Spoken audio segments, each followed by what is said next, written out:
let me tell you, it is a rough time for startups. So let me first paint the picture before I tell you what some of these guys told me. First off, companies raised $4.8 billion in about 637 deals. That was in the third quarter of this year. To give you some context, the National Venture Capital Association saying that that is the lowest level in 14 years that companies are getting that first round of financing. Now, some of the firms stepping up to the plate. We've certainly seen that happen.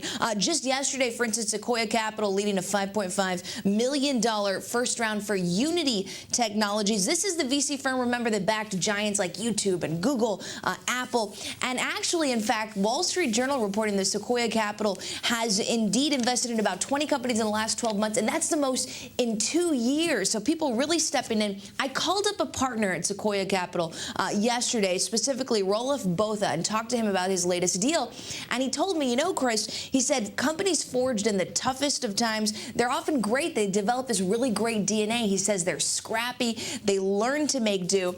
And certainly Botha's not alone in thinking that way. And actually last week I was out in Colorado speaking with the Foundry Group. This is another venture capital firm. They invest in kind of early software companies. And Jason Mendelsohn, one of the managing directors, one of the founders there, says this is a crazy hot market. So we're able to invest in great companies. It costs less to bring them to maturity, costs less for us to invest. So I couldn't think of a better time to be investing in these types of companies.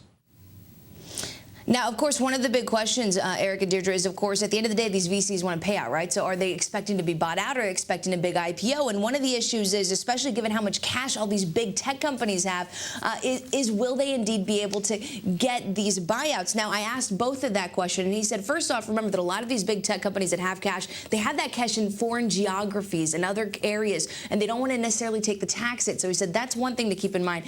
And secondly, he said at the end of the day, while he does think that we're going to see, quote, a large number of IPOs over the next few years, he thinks that the buyout market will certainly happen much more, statistically speaking, than, of course, an IPO.